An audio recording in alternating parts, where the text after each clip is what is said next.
The sun was just starting to rise over the airport. It was quiet, peaceful, and cold. Inside the terminal, Ibrahim Traore waited calmly near gate 37. He didn't wear a suit. He didn't have bodyguards. He didn't carry anything flashy. To most people, he looked like just another African traveler. But this man was not ordinary. He was Ibrahim Traore, the president of Burkina Faso. He preferred to travel like this, humble, private, and quiet. No cameras, no loud announcements. That's how he moved. He believed in being with the people, blending in, staying grounded. His return from a diplomatic meeting in Europe was no different.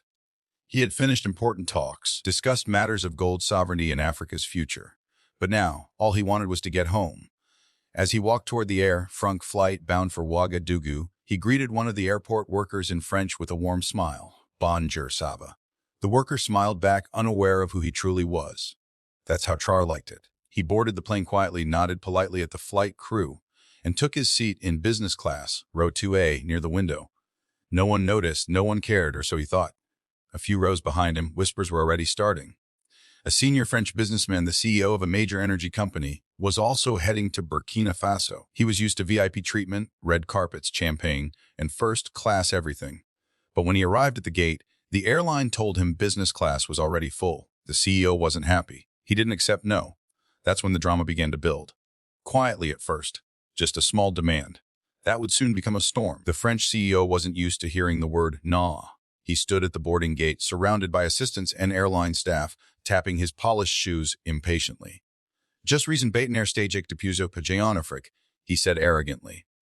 I'm a strategic partner in many African projects. To him, that meant rules didn't apply. He demanded a seat upgrade immediately. The gate agents scrambled, they whispered, they checked their tablets. But the truth was simple. Business class was full, all seats were taken. Still, the CEO insisted. That's when the airline called over a senior flight attendant. She was tall, white, and dressed in Air France uniform. Her name was Clare. She wore a cold, forced smile as she walked onto the plane to fix the situation. Once inside, Clare scanned the cabin with sharp eyes, like she was hunting for something. Or someone. Her eyes paused for a moment when she saw a dark-skinned man in seat 2A. Ibrahim Traore sat quietly, reading something on his phone, calm as always. She looked again. No expensive watch, no assistant, no sign of power, just a black man in a hoodie. She leaned toward another attendant and whispered, "Say probably a Mornier bar. Probably a mistake." She walked over to him, forced a smile, and said politely, but firmly, "Miss Eyre, may I see your boarding pass?" Traoré looked up, nodded, and handed it to her. She stared at the pass, then back at him. The seat number was correct, but something inside her didn't sit right. In her eyes, he didn't look like someone who belonged there. Moments later, she returned with a fake smile, this time more direct. "Sir, I'm sorry, but we may need to move you to accommodate another passenger. Would you mind relocating to economy? We will compensate you." There it was, the insult, but sharp. Ibrahim Traore raised an eyebrow. "And why me?" he asked calmly. "No reason, sir," she said, trying to keep her cool. "Just a small adjustment for our guest." "A guest more important than me?" he asked, voice still calm. Claire didn't answer. She only smiled. Other passengers glanced over, sensing something wrong, but no one said a word. And Ibrahim, he just sat back quietly and said, "No, I will remain in my seat." The tension had started, but the storm was still coming. Claire was stunned. No, a man like him saying no to her. She wasn't used to that, especially not from an African passenger, especially not on her shift. She forced a smile again, but her pride was bruised. "Sir, I insist this is for operational reasons," she said with a slightly colder tone. But Traoré didn't flinch. He looked her in the eye. "If it's operational, then please explain why I'm being asked and not anyone else." Claire hesitated. She wasn't prepared for this kind of calm resistance. Around them, a few business-class passengers were now paying full attention. One man lowered his newspaper. A woman stopped typing on her laptop. Something didn't feel right, but no one spoke. No one dared. The CEO still hadn't boarded yet. He was being held at the gate until a seat was arranged. Claire walked quickly to the cockpit, whispered something to the captain, then returned with the decision. She didn't say a word to Traoré this time. Instead, she approached another black man in business class, then another. She was clearly targeting only passengers who looked like they didn't belong. That was her second mistake. Traoré sat silently and watched. His face was expressionless, but his mind was sharp. He was observing, calculating, listening. The humiliation didn't anger him, it focused him. A young African man, maybe in his late 20s, looked confused as Claire now pointed at his seat. "You, sir, we need you to move to economy." The young man asked, "Why me?" Clare said nothing, only took his boarding pass. That's when Traoré stood up. Enough, he said, his voice calm but heavy with authority. You are making decisions based on skin, not on tickets. That's called discrimination. Clare turned a bit shaken. Sir, I'll have to ask you to sit down. Please don't cause a scene. Traoré looked her straight in the eyes. For a second, her breath caught. There was something about his stare steady, powerful, but she still didn't know who he really was. To her, he was just another passenger acting like a troublemaker. She walked off again, fuming inside. To her, this was getting out of hand. These people, she muttered under her breath in French, always making noise. The CEO was finally brought on board. Clare greeted him with extra politeness, offering him a glass of champagne. We're fixing the seating issue, Miss Year, she said. Meanwhile, Traoré sat back down.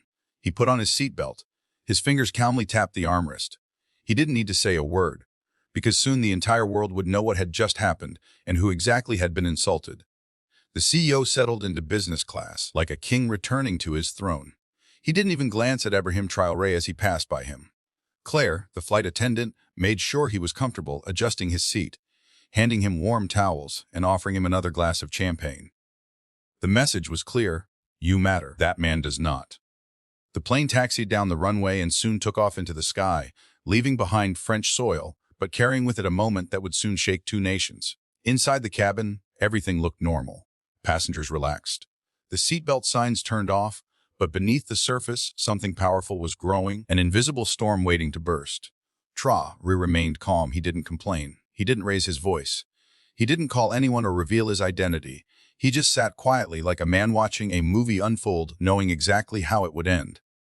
Meanwhile, Clare avoided looking at him. Something about his presence unsettled her, but she pushed it aside. Mid-flight, she returned to his seat with a forced grin. Would you like anything to drink, sir? He glanced at her. Water is fine. She nodded quickly and walked away. No apology, no courtesy, no respect. The CEO, on the other hand, was treated like a celebrity.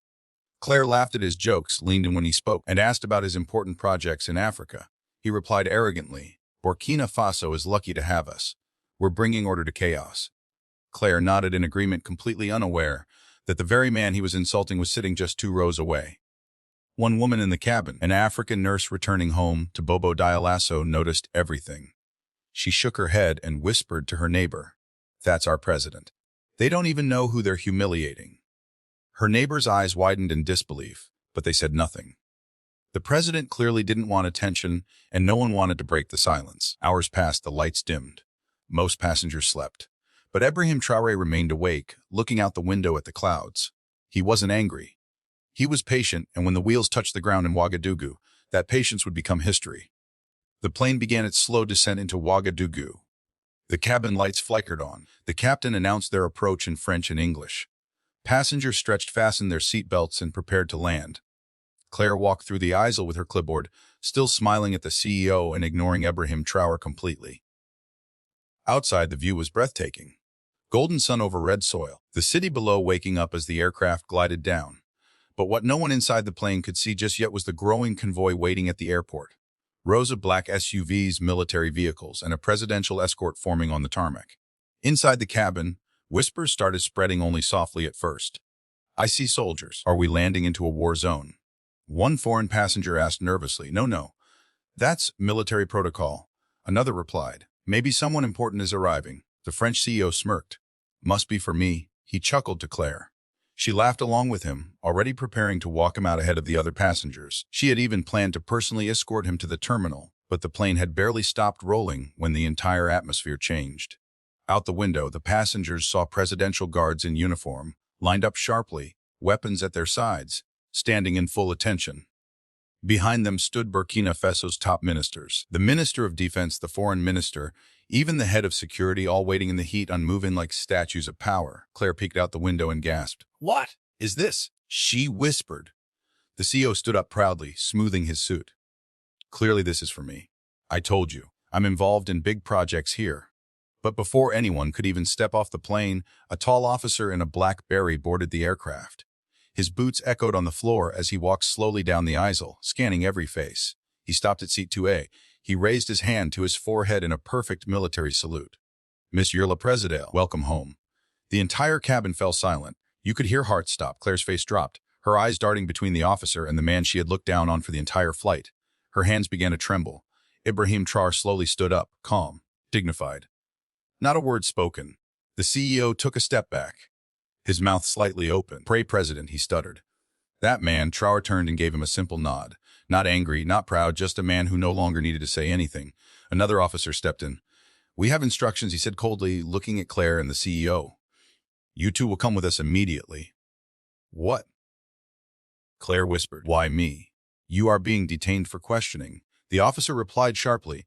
"You have publicly disrespected the head of state on national soil. That is a serious offense." Clare tried to laugh nervously, looking around. No, this has to be a mistake.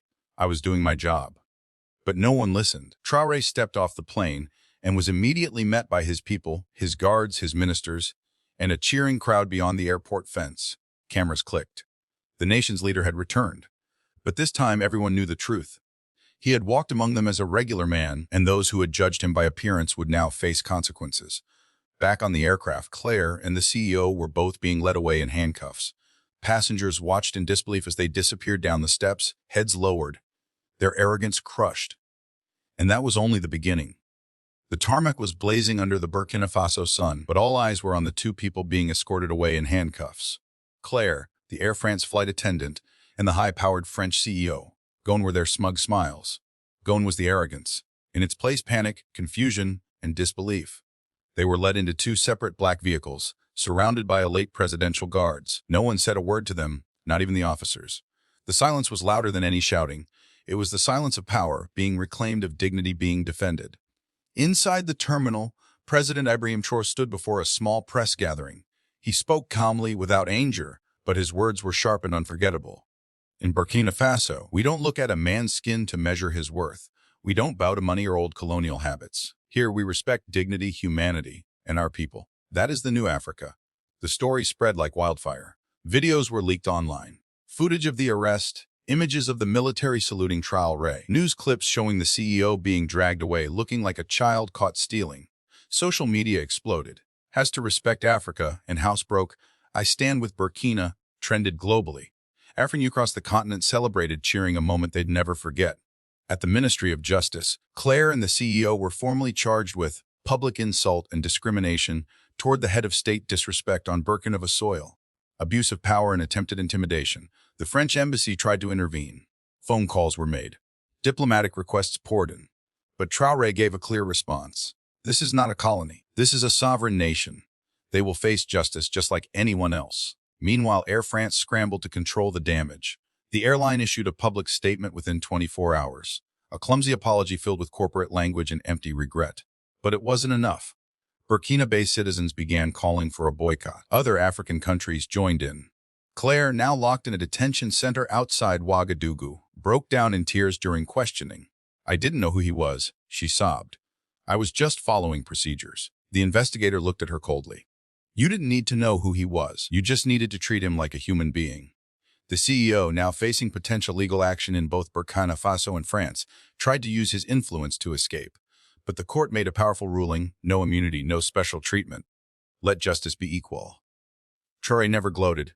He never once mocked them. He simply returned to the presidential palace and continued his work, building roads, empowering young people, strengthening the military, defending the land. But that moment on the plane became legend. A quiet man in a hoodie, a flight attendant with prejudice, a CEO blinded by pride, and a landing that changed everything.